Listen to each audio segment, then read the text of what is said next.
energy, I don't get that follow enemy. To reap it for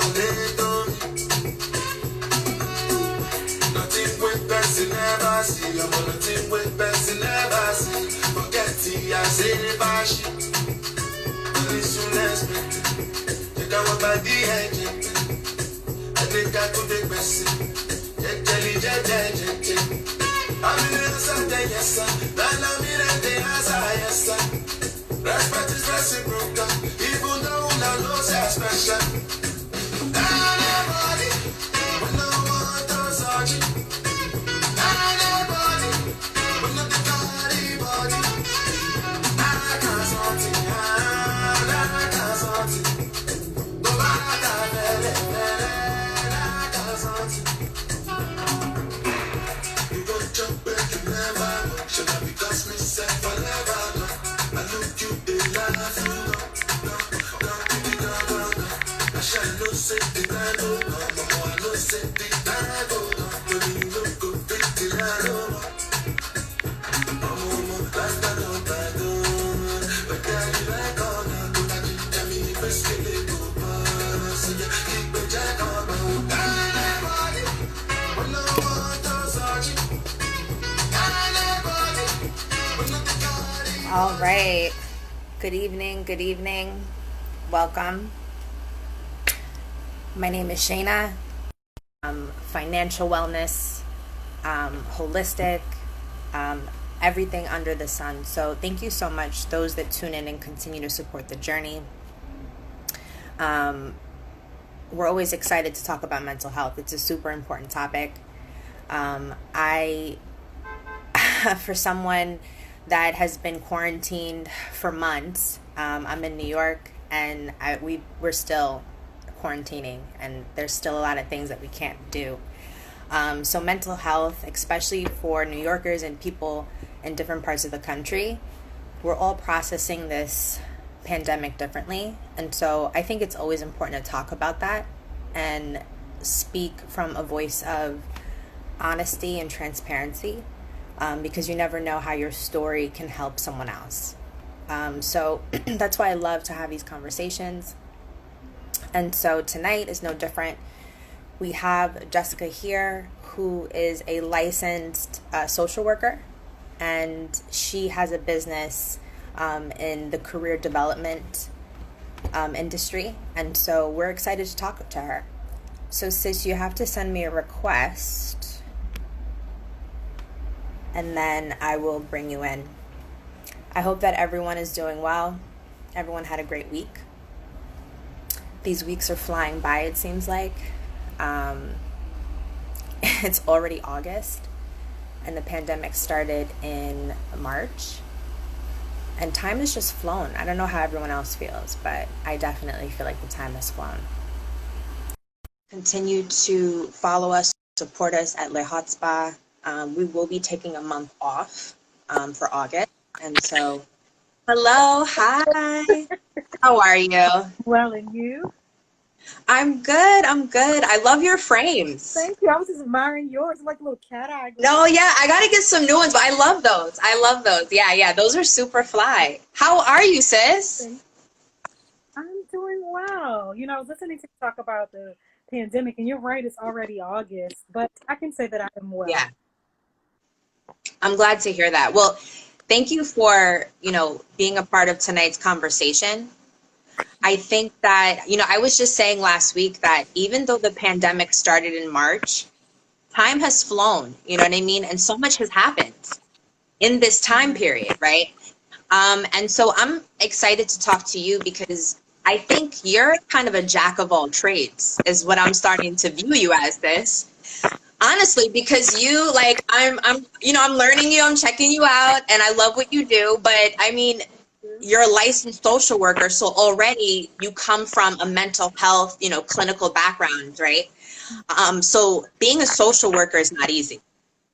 Not at all. I mean, let's start there, right? I mean, because you're an entrepreneur too, and we'll talk about your company, but I mean, just thinking about you as a social worker, I'm like, that's hard in and of itself, and I know colleagues, I know friends who have gone through that journey, have gone to school, and It's not easy. So hats off to you, sis. But Jessica, before we get started, because like I said, you're a jack of all trades, so I'm super excited to kind of talk to you about some deep topics.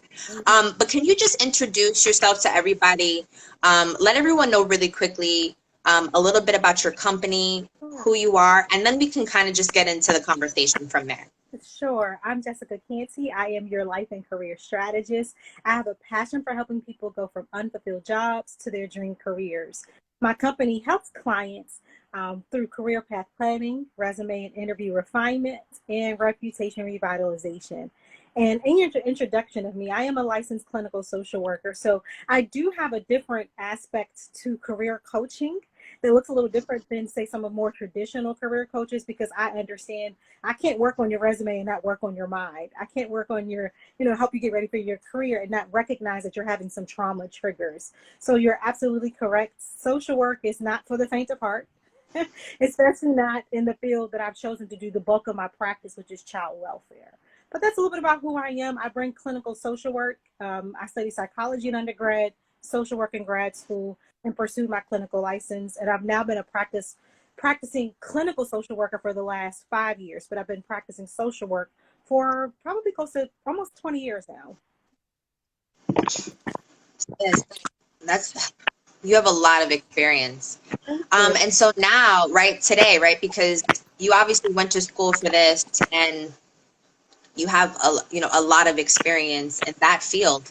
Today you have a company, right, and you're working on helping individuals revamp their resume, get into the workforce, right, kind of find a pathway in their career, right, if they're not happy, not satisfied, maybe making a change in their career, which is very exciting, because I think a lot of people don't realize, you're not stuck at any job, or you're not stuck doing anything. You can constantly reinvent yourself and constantly put yourself out there in a new, field or industry.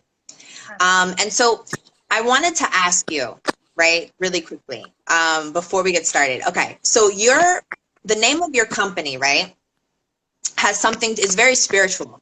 Right, it has a spiritual context. Can you talk really quickly and give us some, insight into the name of your company? I want you to talk about where this name came from and kind of the mission and purpose behind your company. Okay, well, the name of the company is Proverbs 15:22 Personal Growth Coaching LLC. And this is the first time, I guess just between me and you, whoever's watching, this is the first time I've shared the mindset or the mental hurdle I had to get over in order to start my company. So I was at a very low place in a significant relationship of mine. And I was literally on a plane, didn't know how I was going to afford this trip that I was on to go teach. And I had been pressed upon my spirit to start a company. And I was like, okay, well, God, if this is what you want me to do, you're going to have to tell me exactly what you want me to do. So I opened up my Bible, and it literally fell open to Proverbs 15:22. And just to summarize the scripture, what it says is that without counsel, people's plans will fail. And oh my goodness, that hit me like a ton of bricks. I thought about all the counsel I received in my career. I thought about all the people who poured into my life and just wondered, where would I be if someone didn't take the moment to share some wisdom with me? And so it really propelled me to get together a couple of subject matter experts, my team, and really put together programming to help people who, like you said, don't realize that you don't have to live in drudgery. I literally just read a quote before we got on that says, I could have chose, being in misery or freedom. I chose freedom. Now, it does look a little different in light of the pandemic. Some of the things that come up with that choice of freedom, wondering if there's employment out there, wondering if you're going to be paid your worth. So I don't want to take it lightly, but that's where Proverbs 15:22 came from. If you've got a plan, you need someone to counsel. You need someone to support you. You need someone to push you past your own mindset hurdles, your own mental health challenges, to say that you are worthy. And just let's talk about how awesome you are. Wow. So it's getting out of our own way, thinking that we can do everything on our own. Which we can't.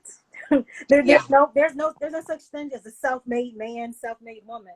Someone either inadvertently taught you what not to do, or someone poured in your life to tell you what to do.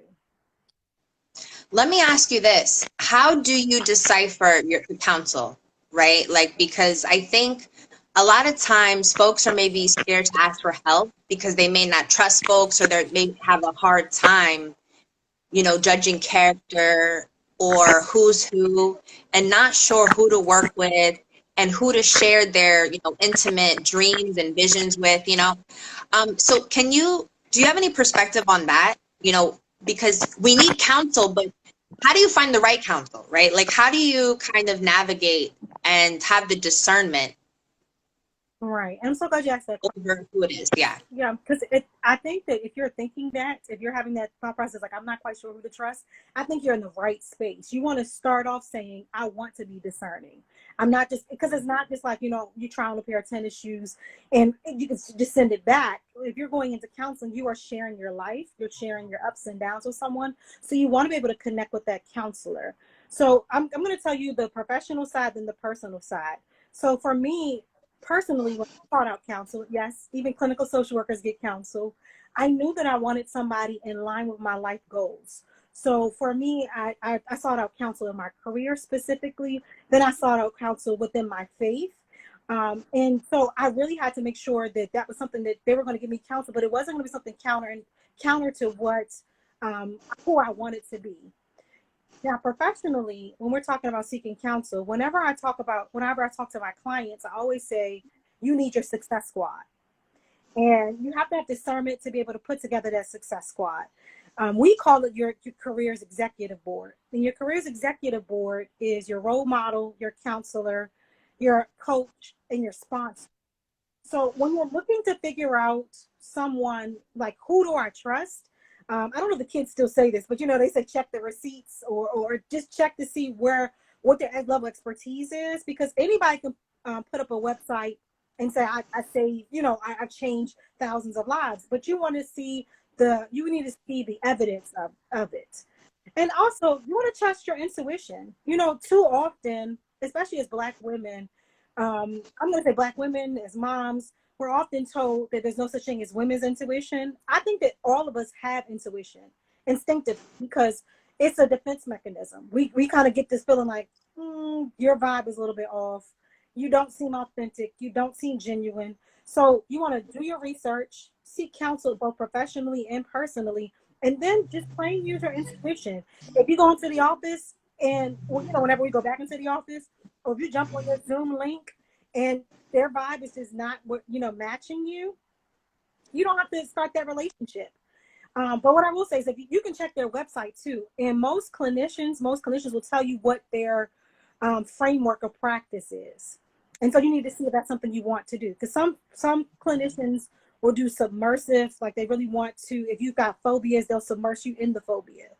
Some are more like doing journaling. Some are more like actual actions that you have to take in order to overcome whatever hurdle brought you there. Awesome. I wanted to ask you, you made me think of a couple of things when you were talking. So let's think about just workplace, right? When someone's in the job market, you're trying to present yourself in a certain way, right?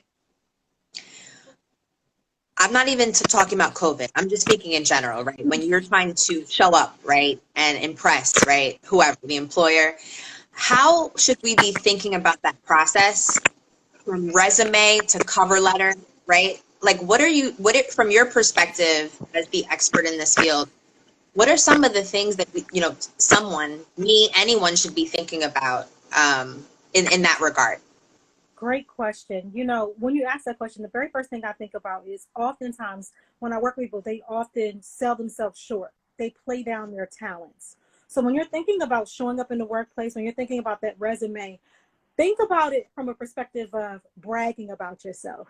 You want to highlight all the wonderful things that you do.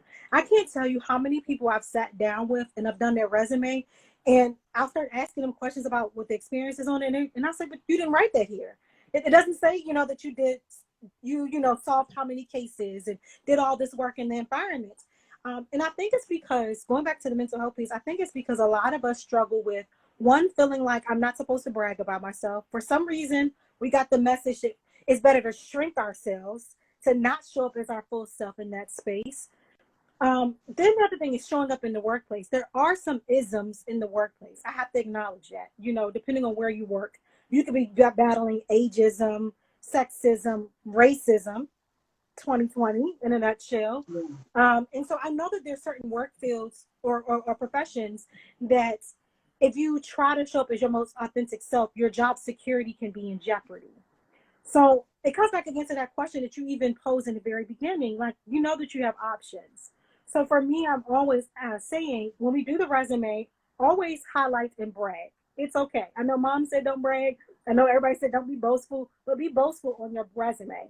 Then when you show up in the workplace, if you feel over and over again that you can't truly be yourself in that space, I suggest you begin to think about being in another space because your body literally is holding on to that trauma.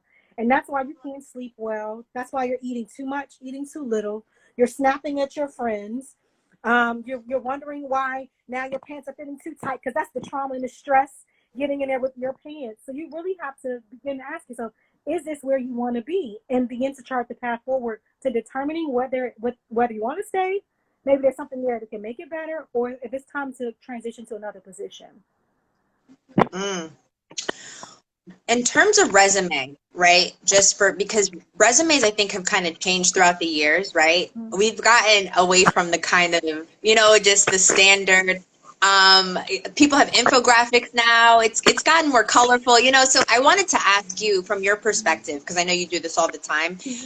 What is, kind of some of the key ingredients to a healthy resume today that you would recommend for someone that is applying in the job market? Well, first of all, I love all things shiny and bright and colorful. So all of those things get me excited. But what people tend to forget is that an HR representative can see straight through fluff. So it doesn't matter that you've got all the, this color picture and it's an HD and all this good stuff. The three things you want to remember are the 3 T's of resumes. That's that you want to pick the right tool. You want to have transformational language and highlight your transferable skills. So similar to what you said, that a lot of things have changed with resumes over the years, right? One of the things that most people who come to me, they have a chronological resume. In 1999, I worked here, 2000 over here, yada, yada, yada. But for those who've had gaps in their experience, maybe you were a stay-at-home parent, maybe you were a college student and you had internships, or maybe even in light of COVID, you were in between jobs because you got laid off. I suggest a combination resume because that really allows you to group together your experiences and highlight all the common transferable skills. So a lot of times when I read resumes, people will put down task-based information. What I mean by that is that they'll say, I stapled papers together for a conference, as opposed to saying, I assembled the curriculum for a college level course. You see how that sounds a lot different? And yes, also, of course. You stapled the papers, but if that conference, if you didn't have the papers together, have you ever been to a conference and they didn't have, you didn't feel connected to the material unless you had it in your hand. So because of your transferable skills, not only will you be able to assemble curriculum, you'll be able to make sure that high level officials get their programming together. Maybe you'll be on a part of a politician's campaign to get the information out. So I think a lot of times people really sell themselves short. And if you are focusing so much on how it looks and not what it means, not what the words mean, then you already have lost out. Because sometimes it's not even an HR person that's looking at your resume. It's artificial intelligence. So artificial intelligence doesn't care that you have an infographic. Right. Yeah. Specific words. So I played around with the different types of resumes, but I always emphasize the 3 T's and making sure it's not just fluff. Yeah, exactly, because they can see right through it. Yeah. And they're only giving you a couple of seconds because they see so many. Yeah. Really do. Yeah. And, honestly, in my I had HR experience, so maybe I am a jack of all trades now that I think about it. But in my HR, that was one of my jobs, was to assess whether or not a candidate should go to the next portion. I would look at their resume, determine if I was going to do a phone interview. Then from the phone interview, whether or not I was going to do a live interview. But a lot of the resumes, I just looked at and said, okay, we'll put it in the back of the file. If we can't find anybody in 90 days, maybe we'll ask them back. Gotcha. Oh, wow. Quick question for you. When you're applying for a job, is it both resume and cover letter mandatory? It depends. Even if they don't ask? I was going to say, it depends on the position. because sometimes depending on the website, you might not be able to put it on their website. So, a lot of especially for government positions, they're really specific about what you can attach and what you can't attach. Right. And they're specific about how big the document is. So it really depends. And if it's something like a smaller company, a nonprofit, or it's going to be a more intimate team, then I definitely say a cover letter. But with the cover letter, again, people will want to put anything and everything in the cover letter. People they're giving you probably about 30 seconds. So it's got to be a phenomenal cover letter. And the cover letter, it should be so attention grabbing that they want to read the resume. So again, it just depends, because a lot of websites now, like let's just say, even if you were to apply for a local drugstore or something like that, they don't have space for a cover letter. So, but I definitely say there's space for cover letters to give to your Success Squad so they can guide you in the right direction. So I would give one to my mentor and say, hey, mentor, this is what I'm looking for. Be on the lookout for that. Can you help me prepare for this? Hey, sponsor, if you see a job like this come up, let me know. This is great information. This is really great information. Okay, so I wanted to ask you about applying for a job, right? And preparing your mental health, like preparing your mindset for the sit down. Because I think a lot of times the day before the sit down, people get tripped up. They're nervous, right? You want the job, maybe like this is maybe it, or and so I wanted to ask you from a mental health perspective, how do you prepare your mind so you feel positive and confident? Because you should, right? You really are selling yourself, and you really are there to show them why they need you. So I just wanted to know, what is your kind of, strategy or your advice on how to mentally prepare and get yourself ready to win, right? The job, so to speak. Absolutely. So it's two pathways. I think you have to travel both of them. It has to be the mental health side of it, but it's also the actual, the logistical side, if you will. So a lot of times anxiety builds up because you're not sure if your resume is going to get chosen. So what I do for my clients to lower their anxiety is I always tell them, you want to tailor your resume to the job posting. So a lot of times people think resumes are one size fits all. So they'll use the same resume you used back in 2003. No. Artificial intelligence is looking for specific words on your resume. So you already can lower it down a couple of notches of your anxiety when your resume is specifically for that job posting. That's one. Two, I would say for logistics, don't wait till the last minute, because something is going to happen. With everybody being on the internet now, with there being glitches and site crashes and people applying. Don't wait till the last minute, because that also can increase our anxiety. I've really got to get it in before 11:59. What if it doesn't get in? So do it well before the end date of the position.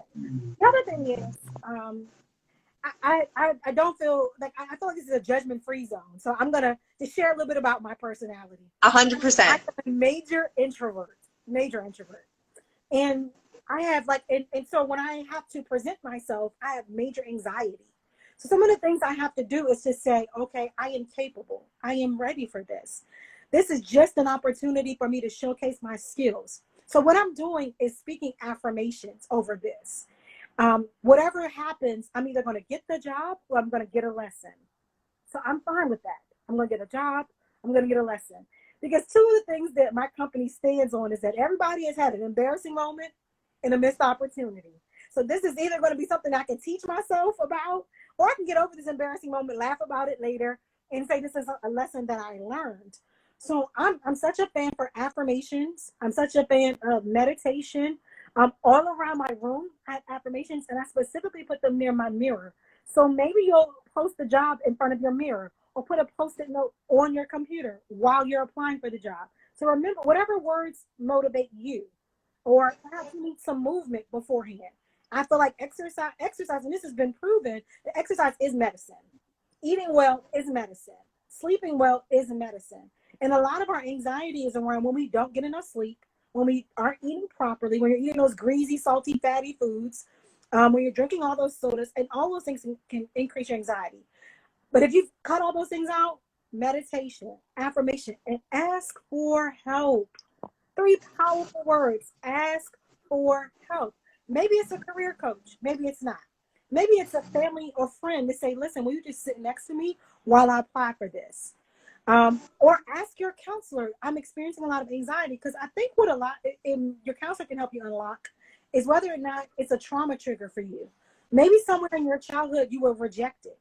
Maybe somewhere you learned from your parents or your caregivers that if you don't get a job as soon as you apply for it, that means there's something wrong with you. Or everything you go out, you should be able to accomplish. So the counselor can really help you pinpoint what are those triggers that are getting in the way of your career success and also just your overall well-being. Mm. So on the point of, you're trying to get ready to apply, right, for the job or whatever you want to, your next move. What would you recommend to folks if they're trying to get a new skill or a new, expertise? Because maybe they're trying to enter a new industry. They're trying to maybe go from one thing to another. Do you have any insights on that? Absolutely. I'm so glad you said that, because a lot of people feel like, okay, if I switch gears to a whole nother profession, I have to go out and spend the next 8 years in training. When, first of all, I would say, look at your transferable skills. What skills do you currently have that show up well in that new profession? And then build on the skills that you've identified that need to be strengthened. Now, there are certain professions you need certain certifications behind. Like, I'm a clinical social worker, so I did have to get a master's degree. I did have to sit under the authority of other social workers for at least 2 years in order to acquire my license. But before you go out and buy, because, everybody's selling the class now. Everybody is saying, buy my class and you'll be certified in this and you'll be certified in that. Yeah. Be very, very careful about that, because, again, I think sometimes people will go seeking education as an opportunity to procrastinate on their destiny. So they're always seeking education, because as long as I'm continue to press towards it, that means I don't have to actually show up in it. So be very, very careful about that, because that's what I thought at first. Before, when I switched over to my company, I was like, okay, I need to go back to business school. I need to go study to be a life coach. I need to go. No, I'm a clinical social worker. I can study human behavior. I've had enough mistakes in my career. I made sure I increased my salary over $30,000 within 3 months. I know what I'm doing. So really ask yourself, is it really a requirement, or am I putting yet another hurdle in front of me before my success? Because, again, I have a success squad. What one of my coaches said was, you have everything you need to succeed right now. Right now, you have everything you need. Before you go out and spend those dollars, you want to see what transferable skills they are there. And if you have a mentor, a role model, or a coach, they can direct you to what's the next best training to do. What skill that you really need to focus in on. But I'm so for transitioning, because I feel like at some point, I know this is going to sound strange, I'm going to pursue my passion of becoming a funeral home director at some point. So I'm going to go from psychology to social work to life career coach to owning my own funeral home. And I know that those transferable skills are going to carry me throughout all of my career path. Oh my gosh. First of all, sis, I don't even know what you said verbatim. It was like a mic dropper. The point that you said about education, like some people just want to keep learning, like to not show up. Mm-hmm. Girl, I don't know. Oh, man, that was good.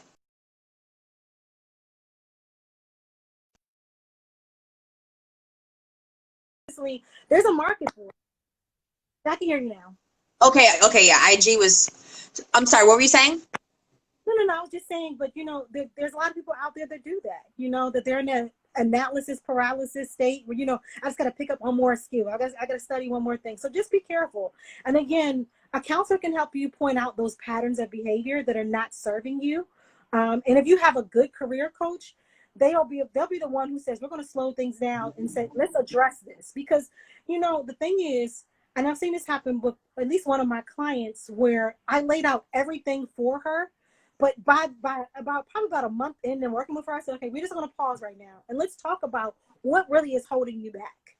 Because someone can provide you with everything, but unless you address, what it is that is holding you back, maybe it's a thought process about your success. Maybe you've been told that that success should have happened right by now. that everybody else on IG looks like they're successful, whatever that case may be, stop chasing down the next opportunity and actually work on you. Mm.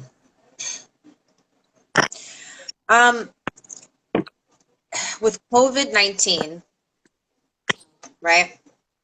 A lot of people have lost their jobs, right? Unemployment was all-time high. And basically, you know, a lot of people were at an impasse. They didn't really know what their next move was. They're dependent on the stimulus money, they don't know where their rent is coming from, So it's a lot is going on, right? I wanted to know, for people who lost their job, they had to immediately file for unemployment, and now figure out what's next.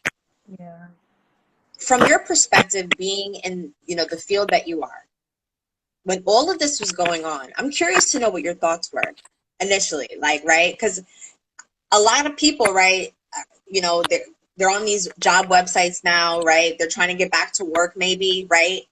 Now that the wave, especially in New York, right? Because it's different all over the country, let's be honest. So yeah, no, from your perspective, like, what were you thinking initially, right, when all of this was happening? And then, I have another follow-up question for you. Okay. So, initially, I really, I want to say I'm heartbroken for those who lost their job, because although I'm an entrepreneur, I'm fortunate enough to have a 9 to 5 and a 5 to 9. So I do have to say I'm coming from the perspective of being fully employed and being an employer. So I do have to say that as a disclaimer, if you will. But one of the things I really, really hoped for those people who lost their jobs were that they were not going to rush and try to get another job. I really was hoping that they would assess about that last job. Did they let you go because they had to? Did they let you go because of their business scruples or their business processes? Do you want to go back to that same environment? So when I first saw it, because a lot of times when people face crisis, they operate out of fear instead of wisdom. So they go into panic mode. It's like this opposite in the spectrum. People are either go into panic mode or they go into conceited mode, where they're in panic and they'll take anything in order to concede, and they're saying, I won't take anything but this. So I was really hoping that people really care for themselves mentally to say, do I want to go back to work? Is this time for me to pursue my own business? Because I think the last recession, there was, I think, two sisters who started a whole company called forgive me if I get it wrong, it's like the Recession Cheesecake Factory, something, recession. Right. Because they decided, I'm never going to go back to the place where I got to wait for somebody else to pay me to eat. You know what I mean? And so I think that's my initial thought. I was like, I really, really hope, because I thought to myself, what would I do if my job was on the chopping block? I'm going to stop and I'm going to decide what my next step was. So I really prayed that they really gave some thought and not fear to their next best career move. So the follow-up question, right? Because a lot of people pivot, right, during this time. Not everybody was doing wrong. Like you just like gave some examples. So I wanted to know, how does someone, right, in this kind of pandemic shift their mindset to the pivot mindset, right? Where it's like, we're going to be all right, right? Like, things happen. Even if I lost my job or whatever, I can still manage this. Yeah. Right? And figure this out. Yeah. It's so interesting you should say that, because I think what happens is a lot of people think that this means that there's something wrong with me, that there's something has changed in me. And that's not what's happened. And I speak because as a social worker, it's always a toss-up if you apply for a nonprofit, because we know nonprofit funding can come and go. And I actually worked for a nonprofit that went under, and I worked for a company that has nonprofits attached to them that went under. So in terms of the pivot, I'm always about, how do I continue to build my skill set? And I was on another live before, where a doctor went from being a doctor, like an actual PhD of medicine, and she wound up working for a clothing company. And she said that she was so much happier with the clothing company, and she saw how she was able to use her skills as a doctor. We're talking about people who give out immunizations and give you prescriptions. And she was able to come over to that clothing company and be a whole lot more content and happy with who she was. She didn't get the salary she once had, She didn't have the notoriety of saying I'm a doctor in that space, but she saw that I still have transformational power on the inside of me. I helped the sick get healthy. I can come over here and make people happy about the purchases. I can make sure that they don't feel like they're swindled because I know how vulnerable people felt when they were in the doctor's office. So she took all those empathetic and vulnerable assessing skills and was able to apply to a different profession. So just know that this is just another opportunity to show the world how awesome you are. This is another opportunity to build your skills. And who knows? You may have been a doctor and now you're working at McDonald's. For all you know, one of those customers could be your next connection. That could be your next connection to greatness. So I'm all, if I have to, I am a mom. So if I have to transition to another job because my job has to let me go, I know wherever I go, I'm going to be so diligent in the work that I do. I'm going to show up so awesome. I'm going to meet some awesome people, and my life will be forever transformed for the better. You guys, this has been an amazing conversation. I'm so glad that you were able to come on and talk for a little bit. Yeah, because like I said, you really are a jack of all trades. I definitely want to, have you back at some point because, yeah, there's so much to talk about. And especially, all of the wealth of knowledge that you have. And I would love to continue to support what you're doing. Can you let everyone know? I can't believe the time has just flown. I'm just checking to see if we had any questions. I don't see. Thank you for everyone who tuned in. I see a lot of love, people waving hands in the comments. But I wanted to, can you just let everyone know how they can get in touch with you offline before we end and let them know how they can find you, moving forward? Absolutely. So, couple of things. You can follow me, Jessica Canty, on Instagram. You can find out about all the wonderful services my team offers to people who are ready to stop hating Monday mornings. If you head over to jessicacanty.com, that's jessicacanty.com. And just because I'm so grateful to be able to connect with you and your audience, I've developed a mindset hurdle assessment, the travel size version of what I give to my clients. So if you send me your email and let me know that you joined this conversation, either on the live or on the replay, I will make sure you get that resource in your hands. So you can DM me, Jessica Canty, or you can send me an email at jessicacanty.com. My email address is jessicacanty@jessicacanty.com because I want to get this in your hands. This beautiful sister here created such a beautiful space to talk about mental health because as African Americans, we really don't talk about it. And it's such a necessary thing. Yeah. In light of understanding that we can't just look at our careers as one thing. Our mindsets affect our careers. So what a beautiful space that you created. What a timely, time in the month of recognizing African American mental health. So definitely I want to connect with you all. Come join Cubicle Country, have an exclusive Facebook group where you will get exclusive resources just for people that are there who are ready to seek a new career. Awesome. You guys, I hope that you support this queen. Check her out and the amazing work that she's doing in the community.